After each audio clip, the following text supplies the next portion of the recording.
Hello hi buddies, welcome back to our channel BL buddies Telugu. ఇప్పుడు మనం explain చేసుకోబోయే drama పేరు నేను చెప్పను, చూసిన తర్వాత మీరే చెప్పండి. ఎపిసోడ్ స్టార్ట్ చేయగానే మన హీరో సముద్రం లోపల ఉన్న చెట్లని, అలాగే తన చేతిలో ఉన్న పేపర్లో ఉన్న బొమ్మల్ని చూస్తూ వాటిని టెస్ట్ చేస్తూ ఉంటాడు. సీన్ కట్ చేస్తే మన ఇంకో హీరోని చూపిస్తారు. తను ఎవరితో ఫోన్లోనో మాట్లాడుతూ, నేను బోట్ ఎక్కేసాను రా, అసగడం ఆపేస్తావా, చాలా చిరాగ్గా ఉంది నాకు. రే, నాకు ఇప్పుడు అనిపిస్తుంది నువ్వెందుకురా నన్ను ఇంతలా పట్టుబట్టి మరీ సౌత్కి పంపించావు, నేనేం లోన్లీగా ఫీల్ అవ్వను అని చెప్పి ఫోన్ పెట్టేస్తాడు. వెనక్కి తిరిగి అక్కడున్న ఫ్రెష్ బ్రీజ్ని ఎంజాయ్ చేస్తూ ఉంటాడు. సీన్ కట్ చేస్తే మన మెయిన్ లీడ్ సముద్రం నుంచి బయటికి వచ్చి మాస్క్ తీసేస్తాడు. పైన బోట్లో నుండి ఇంకో అబ్బాయి, ఇవాళ త్వరగా ఫినిష్ చేశారేంటి బ్రో అని చెప్పి, నీలాంటి వాడికి అలసిపోవడం కూడా తెలుసా అని అంటాడు. అప్పుడు లేదు, నాకు ఇంకో అపాయింట్మెంట్ ఉంది అని అంటాడు. ఏంటో అపాయింట్మెంట్ అని చెప్పి చెయ్యందిస్తూ, ఏంటో అది చెప్తావా అని అంటాడు.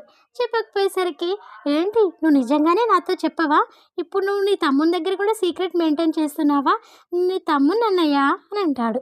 మన హీరో అదేం పట్టించుకోకుండా షర్ట్ తీసేసి హెయిర్ని పైకి అనుకుంటాడు. వామ్మో, పిచ్చ హాట్గా ఉన్నాడు, ఇంత అందంగా ఉన్నాడు, ఏంటో ఎలా తట్టుకోవాలా ఏమో.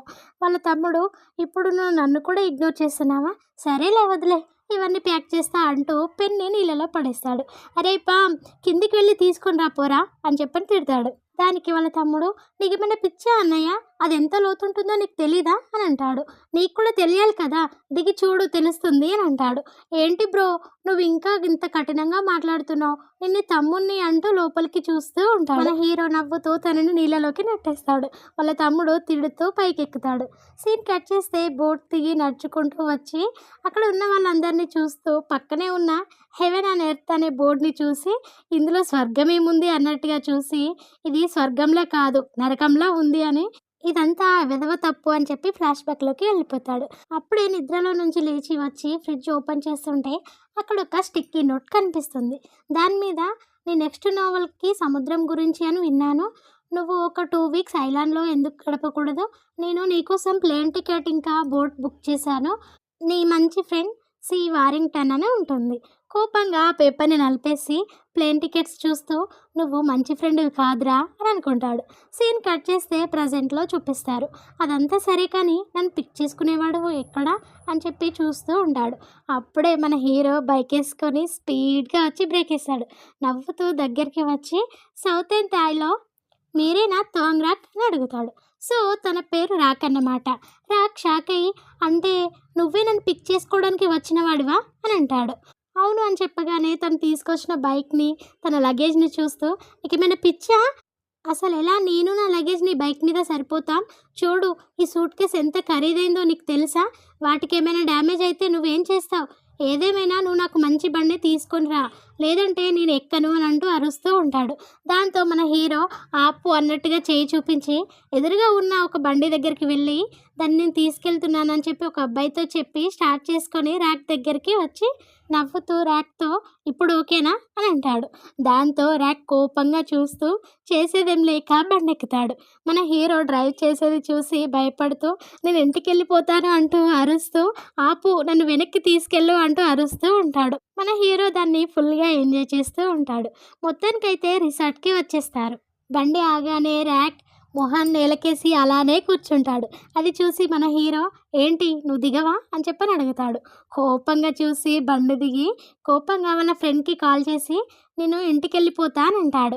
ఏమంటున్నావురా, నువ్వు ఇప్పుడే కదా చేరుకుంది అనగానే, అవును, నీకు కొంచెమైనా ఐడియా ఉందా నేనేమేం భరించాల్సి వచ్చిందో, నువ్వు చెప్పావు సౌత్కి వెళ్తే నా వర్క్కి మంచి మంచి ఐడియాస్ వస్తాయని, దాంతో నాకు నావల్ రాయడానికి ఇన్స్పిరేషన్ వస్తుందని, ఎంత మోసగాడివిరా నువ్వు, నేను హ్యాంగ్ ఓవర్లో ఉన్నా, కనీసం నాకు నిద్ర కూడా లేదు, ఓన్లీ సీసీకే కాదు, అసలు నువ్వు ఎవరిని పంపావురా, ఒక ఈడియట్ని పంపావు నన్ను పిక్ చేసుకోవడానికి, వాడు చెప్పే ఒక్క ముక్క కూడా నాకు అర్థం కావట్లే, అలాగే నీకు తెలుసా వాడు నన్ను ఏ బండి మీద తీసుకొచ్చాడో అనగానే నవ్వుతూ, ఏ బండిరా అని అంటాడు.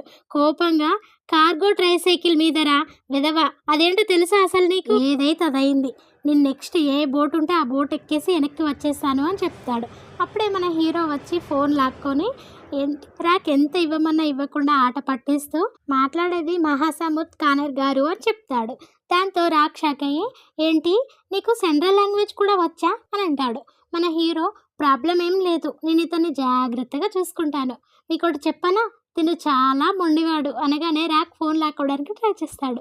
మన హీరో ఇవ్వకుండా, నాకు అర్థమైంది, మీరేం వరీ అవ్వకండి, మీరు కామ్తో ట్రిప్ని ఎంజాయ్ చేయండి అని చెప్పి కాల్ కట్ చేస్తాడు. అప్పుడు రాక్, నీకు తన దగ్గర జాబ్ చేయడమే కాకుండా తన బాయ్ ఫ్రెండ్ కూడా తెలుసా అనగానే నవ్వుతూ చూస్తాడు. దాంతో ఇంకా కోపం వచ్చి ఫోన్ లాక్కొని, నువ్వు అలానే నోరు మూసుకొని ఉండు, ఎందుకంటే నేను ఎలాగో ఇక్కడ నుంచి వెళ్ళిపోతానని చెప్పి కోపంగా వెళ్ళి అక్కడ ఉన్న సీనర్ని చూసి, వావ్ ఎంత బ్యూటిఫుల్గా ఉంది అని అంటాడు. మళ్ళీ మన హీరో సౌత్ లాంగ్వేజ్లో వెల్కమ్ టు మై ఐలాండ్ అని చెప్తాడు. సీన్ కట్ చేస్తే రూమ్ లోపలికి లగేజ్ తీసుకొని వచ్చి, నేను మీకు ఏ విధంగా సహాయపడగలను అని చెప్పని అడుగుతాడు. రాక్ కోపంగా, అవసరం లేదు అని అంటాడు. నిజమా అనగానే, వద్దని చెప్పా కదా, జస్ట్ ఇక్కడ నుంచి వెళ్ళిపో, నువ్వు చెప్పేది నాకు అర్థం కావడం లేదు అని అంటాడు.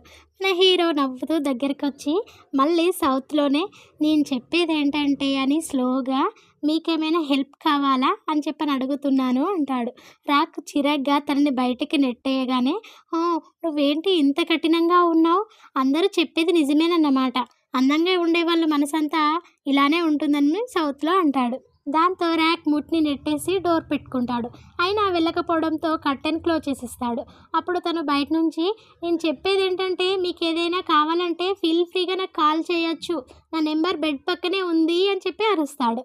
రాక్ కోపంగా ఆ నెంబర్ని తీసుకొని దాన్ని నలిపి పక్కన పడేసి, అసలు వీడిని నా పక్కకి ఎందుకు రానిచ్చాను, ఈ తప్పంతా వాడిది అని చెప్పి సూట్ కేస్ని ఓపెన్ చేసి ల్యాప్టాప్ తీసి పక్కన పడేసి, నాకు ఇప్పుడు అసలు వర్క్ కూడా చేయాలని లేదు అని చెప్పి సూట్ కేస్ని తొందరగా ఓపెన్ అవ్వవే అని చెప్పి తిట్టుకుంటూ టవల్ తీసుకొని వెళ్ళిపోతాడు.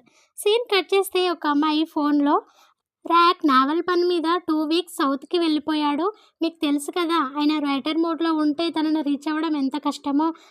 నాకు అర్థమైంది మనస్క్రిప్ట్ కోసం, కానీ రాక్ నాకు ఇంకా సెండ్ చేయలేదు, సో నేను కూడా మీకు సెండ్ చేయలేను, తను నాకు పంపించగానే వెంటనే నేను మీకు పంపిస్తాను అని చెప్పి కాల్ కట్ చేసి గాఢంగా శ్వాస తీసుకుంటుంది.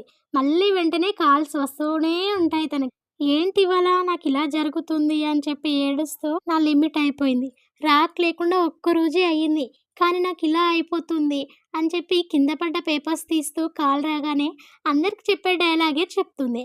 ఆపోజిట్ పర్సన్, రాక్ 2 వీక్స్ లీవ్లో ఉన్నాడా అని చెప్పని అంటుంది. దాంతో షాక్ అయ్యి నెంబర్ చూసుకొని, అవును అని ఉంటుంది టెన్షన్గా. అప్పుడు తను, అయితే నీకు ఇప్పుడు చాలా ఫ్రీ టైం ఉంటుందనుకుంటా అనగానే తనని చూపిస్తారు. మిస్టర్ పాపులర్ రైటర్ లేనప్పుడు తన సెక్రటరీ ఎలా బిజీగా ఉంటుంది, నేను తన బెస్ట్ ఫ్రెండ్ కాబట్టి నీ వర్క్ తను ఇచ్చే సాలరీని మీట్ అవుతుందా లేదా చూస్తా అని ఉంటుంది. అప్పుడే మన లియో అక్కడికి వస్తాడు. ఇందులో మన లియో కూడా ఉన్నాడనమాట. తను వచ్చి, ఫిల్మింగ్ స్టార్ట్ కాబోతుంది అని అంటాడు. ఓకే అని చెప్పి, నేను నీకు తర్వాత చెప్తాను నువ్వేం చేయాలా అని చెప్పి కాల్ కట్ చేస్తుంది. ఇక్కడ సెక్రటరీ, పీవీ నేను చెప్పేది వినండి అని అంటూ కాల్ కట్గానే ఏడుస్తూ, ఎవరు నేను చెప్పేది వినడం లేదు అని చెప్పి, రాక్ మీరు ఖచ్చితంగా బెటర్ వర్క్ చేయాలి, నన్ను ఇలా ఏం లేకున్నా తన మూడ్ స్వింగ్స్తో సఫర్ కానివ్వకుండా ఉండేటట్టు చూడండి అని చెప్పి తనలో తానే మాట్లాడుకుంటూ ఉంటుంది. ఆల్ రైట్ గైస్, నెక్స్ట్ పార్ట్లో కలుసుకుందాం. Until then, bye bye, take care.